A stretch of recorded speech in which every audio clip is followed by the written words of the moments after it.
내가 주님 앞에 나아갈 때 높으신 하나님께 예배드릴 때 무엇을 가지고 가야 합니까? 번제물로 바칠 1년 된 송아지를 가지고 가면 됩니까? 수천 마리의 양이나 수만의 강줄기를 채울 올리브 기름을 드리면 주님께서 기뻐하시겠습니까? 내 허물을 벗겨주시기를 빌면서 내 맏아들이라도 주님께 바쳐야 합니까? 내가 지은 죄를 용서하여 주시기를 빌면서 이 몸의 열매를 주님께 바쳐야 합니까? 너 사람아, 무엇이 착한 일인지를 주님께서 이미 말씀하셨다. 주님께서 너에게 요구하시는 것이 무엇인지도 이미 말씀하셨다. 오로지 공의를 실천하며 인자를 사랑하며 겸손히 내 하나님과 함께 행하는 것이 아니냐. 2018년 8월 스웨덴의 청소년 그레타 툰베리는 금요일이 되었는데도 학교에 가지 않고 스웨덴 의회 앞에서 기후 위기에 대응할 것을 촉구하는 목소리를 냈습니다. 그의 소식이 알려지며 전 세계적으로 공감과 연대의 파장이 일어났습니다. 그 가운데 하나가 바로 세계 기후행동의 날입니다. 전 세계 시민사회가 매년 9월 마지막 주의 하루, 작년에는 9월 23일이었던 걸로 기억하는데요. 올해는 9월 24일로 되어 있더군요. 그날을 세계 기후행동의 날로 정해서 기후변화의 심각성을 알리고 기후재난의 가장 큰 피해가 가장 약하고 가난한 이들에게 집중되는 기후 불평등의 문제를 해결하기 위해서 마음을 모으기로 한 겁니다. 2021년 한국 기독교 교회 협의회는 세계 기후 행동의 날 직전 주일을 기후 정의 주일로 제정하고 이 땅의 교회들이 기후 위기 극복을 위해 함께 기도하고 실천할 것을 촉구하고 있습니다. 오늘 우리가 공동 기도로 함께 드린 기도문, 그리고 오늘 예배를 마치면서 함께 읽을 스위스 그랑시안 공동체의 창조 세계를 위한 기도는 한국 기독교 교회 협의회와 기독교 환경운동연대가 같이 만든 기후정의주일 예배 자료집에 근거한 것입니다.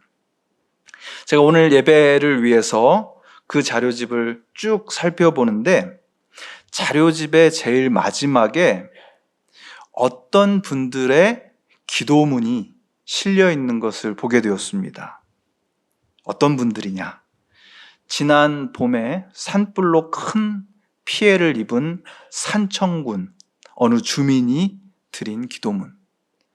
강원도 홍천에서 농사를 지으면서 이 기후의 변화를 아주 예민하게 느끼고 있는 어느 농부의 기도문, 비정규직 노동자의 기도문, 그리고 어느 쪽방촌 주민이 드린 기도문이었습니다.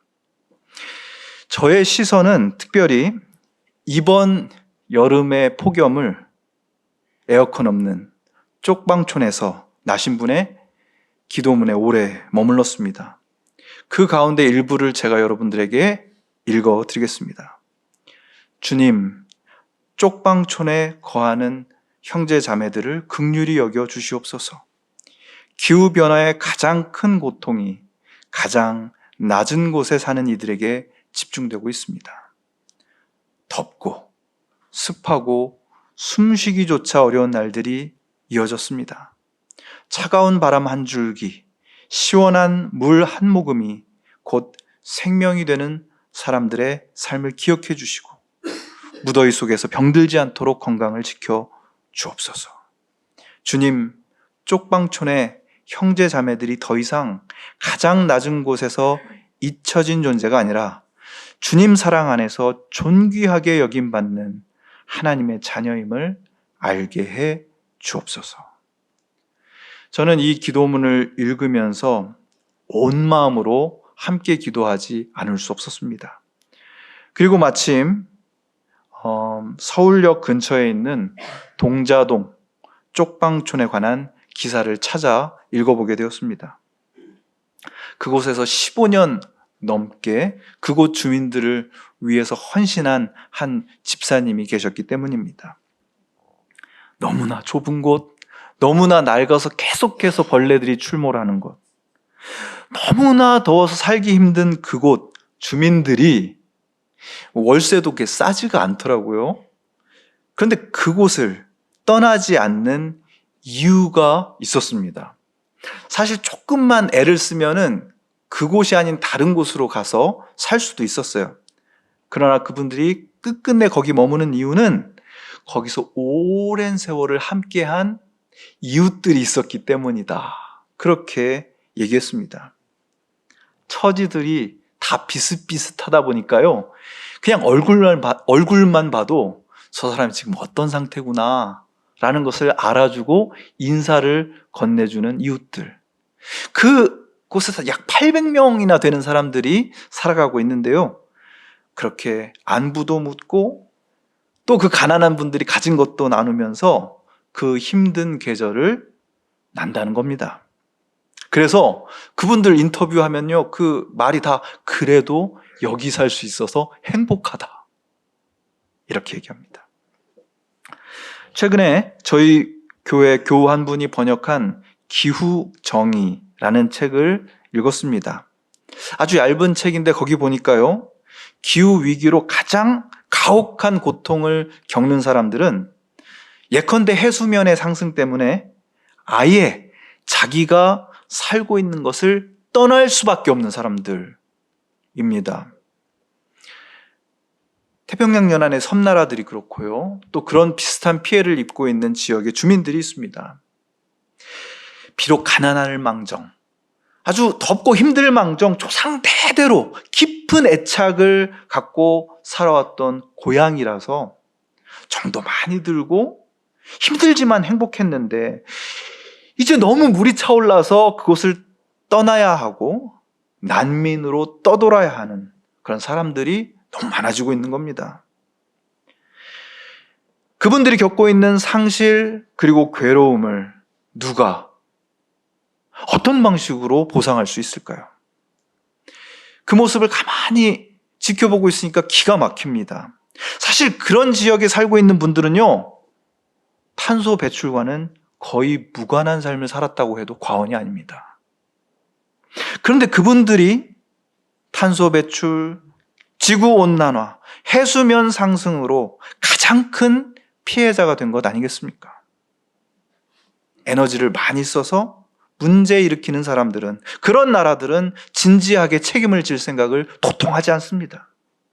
오히려 에너지를 거의 쓰지 않는 분들이 너무나 큰 고통을 겪고 있는 것이죠.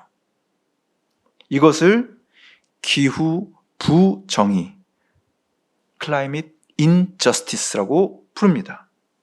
이 부정의의 문제는요, 우리랑 멀리 떨어진 곳에 사는 나라, 그런 지역의 사람들에게만 해당되는 문제가 아닙니다. 여러분, 우리 어린이들, 우리 아이들, 미래 세대가요, 이전 시대의 무분별한 소비와 생산으로 그것으로 생겨난 피해를 고스란히 짊어지고 살아가야 합니다. 로아루와 리사를 생각해 보십시오. 그래서일까요? 전 세계적으로 어른 세대보다 10대들이 기후위기에 더 관심이 많고요. 더욱 적극적으로 기후정의를 위한 활동에 참여하고 있습니다. 이런 현실 속에서 우리는 물어야 합니다. 아니, 점점 더워지는 여름을 겪어나가면서 우리는 이미 묻고 있습니다. 저 여러분의 질문은요, 이렇게 더워지는데 우리는 어떻게 시원하게 살까가 아닙니다. 어떻게 살아야 할까? 어떻게 살아야 이 위기를 바꿔나갈 수 있을까라고 묻고 있는 거예요. 또한 하나님을 믿고 살아가는 우리가 이 기후위기의 현실 속에서, 기후 불평등 부정의의 현실 속에서 어떻게 생각하고 어떻게 실천해야 할까? 그 물음 속에서 저는 오늘의 본문을 꼭 붙잡게 되었습니다. 오늘 본문은 하나님께 예배드리는 사람의 삶이 어떠해야 하는지를 명확하게 정확하게 짚어주고 있는 유명한 본문입니다. 6절 상반절은 내가 주님 앞에 나아갈 때, 높으신 하나님께 예배 드릴 때 무엇을 가지고 가야 합니까? 라고 묻고 있습니다. 출애굽기 23장 15절에 보면요, 너희는 하나님 앞에 나갈 때 빈손으로 나아가서는 안 된다 라고 말하고 있지 않습니까? 뭘 가지고 가야 할까? 세 개의 가능성이 인간 쪽에서 던지는 질문의 형태로 제시되고 있습니다. 첫 번째, 일련된 송아지. 제사장을 임명할 때나 썼던 그 일련된 송아지를 번제로 바칠까? 두 번째, 수천 마리의 양, 수만의 강줄기를 채울 만한 그런 올리브 기름을 화목제로 드릴까? 세 번째는 좀 끔찍하죠. 아마 고대 가나안의 풍습이 이제 또 들어온 것이 아닌가라는 생각이 드는데요. 이 몸의 열매 곧 아들이라도 속죄제로 바칠까? 어떤 장로님이 그랬다고 그러더라고요.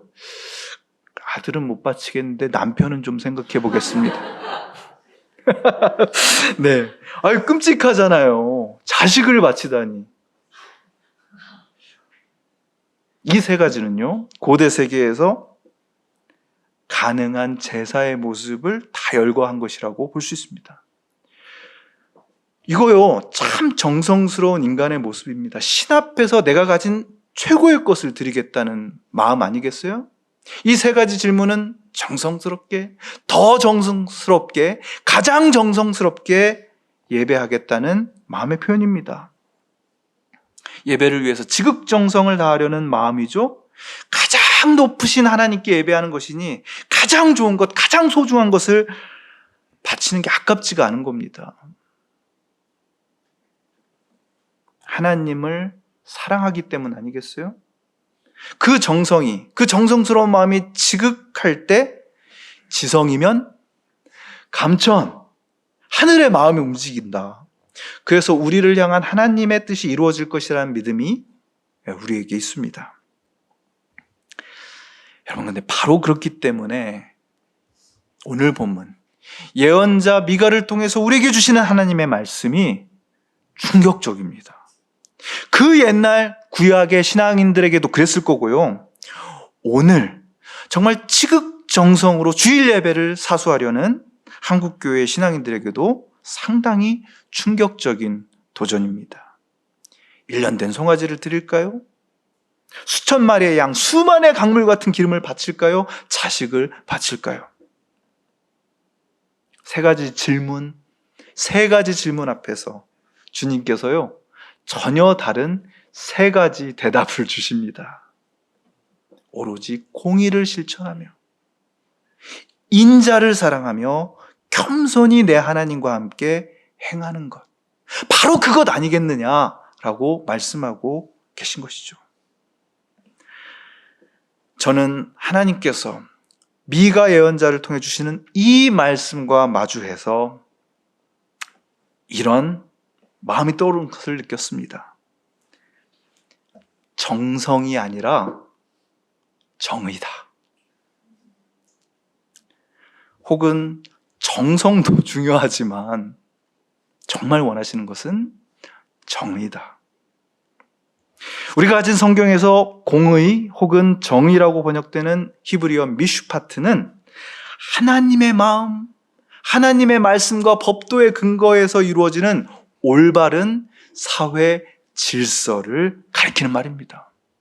가난하다고 해서 불이익을 당하고 특히 재판에서 부자라고 해서 책임이 면제되는 일이 없는 정의로운 질서, 그것이 미슈파트예요. 특히 구약 성경에서는 사회 경제적으로 취약한 사람들을 대할 때 반드시 이 미슈파트를, 공적인 정의를 지켜야 한다고 강조하고 있습니다. 정의롭지 못한 세상인데, 불평등한 현실인데 그걸 그냥 묵과해서는 안 된다는 것이죠. 두 번째, 인자를 사랑하라. 하나님의 인자하심, 헤셋, 그걸 닮아서 살아가야 한다는 겁니다. 한결같은 사랑, 영원히 변치 않는 사랑, 성도여 찬양하세. 그 영원하신 사랑. 특히 누군가 곤경에 빠져 있을 때 끝까지 그 사람을 포기하지 않는, 혼자 남겨두지 않는 사랑을 뜻하는 말이잖아요. 그래서 시편 23편에서 진실로 그 선하심과 인자하심이 정령 반드시 나를 따를 것이다, 이렇게 얘기하고 있습니다. 그 인자하심 덕분에 저와 여러분이 살아있는 거 아니겠어요? 그런데 그 인자하심을 사랑하고 사모하고 그 인자하심을 닮아서 지금 공경 속에 빠져 있는 누군가, 어려움 속에 있는 누군가를 그냥 내버려 두지 말라는 것입니다. 세 번째, 겸손히 내 하나님과 함께 행하라. 뭐 크고 거대하고 강력한 것을 추구하는 마음 내려놓으라는 겁니다. 이 세 가지를 가르쳐 주시는 말씀 제일 앞부분이 이렇잖아요. 너 사람아, 무엇이 선한 일인지 하나님께서 이미 말씀하셨다. 하나님께서 너에게 요구하는 것이 무엇인지도 이미 말씀하셨다. 너 사람아. 사람이라고 번역된 히브리 말이 아담이에요. 아담. 그리고 이 말은 붉은 흙, 검붉은 대지를 뜻하는 히브리 말 아다마에서 나온 말입니다. 흙에서 온 존재, 너 사람아. 그래서 시간의 바람이 불어오면 그냥 흙먼지처럼 사라져버릴 너 사람아. 그런 사람인데요, 우리는 우리가 뭔가를 하면, 뭔가를 투자하면 큰 변화가 일어나야 된다고 생각합니다. 우리가 정의를 행하고 약자를 위해서 자비로운 행동을 하면 대대적인 변화가 일어나야 한다고 생각해요. 그래야 내가 손해보는 거 아니잖아요. 그런 변화가 일어나지 않는다면 뭐하러 불편하게 그런 일을 하냐고 생각하는 우리입니다. 그래서 주님께서 말씀하십니다. 너 사람아, 정의를 행하고 인자함을 실천하는 그런 삶을 살되 겸손히 하나님과 함께 걸어라. 겸손함을 뜻하는 형용사 험블, 영어 험블이 라틴어의 후무스에서 나왔다라고 원로 목사님께서 누차 강조하신 거 기억하시죠? 기후 불평등, 부정의와 싸우면서 사회경제적 취약계층, 개발도상국 난민들을 생각하면서 자비를 실천하는데 크고 거대하고 강력한 변화가 없을지라도 겸손히 하나님과 동행하며 그 일을 해가시는 저와 여러분 되시길 축원합니다. 흙처럼 몸을 낮추는 거예요. 그분의 음성을 들으면서 그냥 함께 걷는 겁니다. 어떤 영어 성경이 그래서 to walk lowly, 낮게 몸을 낮추고 너의 하나님과, 이렇게 번역했더라고요. 바로 이것만이 정의를 행하다가 자비를 열정적으로 실천하다가 제풀에 지쳐버리는 것을 막아주는 유일한 길이라고 저는 믿습니다. 20세기 신학의 가장 큰 공헌을 한 신학자로 칼 바르트라는 스위스 신학자가 있습니다. 근데 그분이 자기 자신을 뭐라고 불렀냐면요, 사랑의 하나님의 행복한 게릴라 대원이라고 불렀습니다. 뭐 대단하게 정규군, 특전사 이렇게 해가지고 싸우는 사람이 아니라 그냥 게릴라 대원이래요. 그냥 민간인으로 그냥 지내다가 시시때때로 작은 전투를 치르는 비정규군입니다. 그런데 이 게릴라들이 잘하는 게 있습니다. 자기가 잘 알고 있는 지형을 활용해서 매복, 급습 그렇게 해서 적들이 승승장구하지 못하도록 만드는 역할을 하는 겁니다. 2주 전 제가 창조절을 시작하면서 동물을 단순히 고기로 보지 말자, 우리와 함께하는 생명체로 여기면서 육식을 줄여야 한다, 일주일에 한 번 하루라도 고기 안 먹는 날을 선포해야 된다라고 설교했습니다. 한 가족에서 저에게 구체적으로 변화의 소식을 알려오셨습니다. 고기가 없으면 밥을 안 먹는 딸내미께서 그래도 일주일에 한 번은 해보겠다고. 게릴라전은 그렇게 하는 겁니다. 자기가 지금 잘할 수 있는 거, 주위 사람들과 의기투합해서 가장 빨리 실천할 수 있는 것, 그리고 나와 함께 살아가는 사람들의 마음을 얻어서 꼭 필요한 도움을 이끌어내는 것. 어차피 이렇게 해도 안 변할 텐데 그런 거 하지 않고 겸손히 하나님과 함께 걷는 겁니다. 몸을 낮추고. 어떤 일이든 우리는 그렇게 몸을 낮추고 기후 정의를 행하고, 나보다 약한 사람들이, 나보다 약한 생명체들이 나의 알량한 습관 때문에 고통당하는 일이 없어야 한다는 각오를 가지고 살아가는 겁니다. 겸손히 하나님의 창조 세계를 위한 싸움에 나설 것입니다. 숲속이나 험한 산 골짜기에서 지저귀는 새들, 고요하게 흐르는 시냇물을 우리의 미래 세대가 기뻐하며 주님을 찬양할 수 있도록 해야 할 것입니다. 승리는 하나님의 것입니다. 할렐루야. 거듭의 기도 드리겠습니다. 하나님, 미가 선지자를 통해 주신 말씀 참 감사합니다. 정성도 중요하지만 정의롭게 실천하는 우리가 되게 하여 주시옵소서. 그 말씀이 오늘 나를 향한 말씀임을 믿습니다.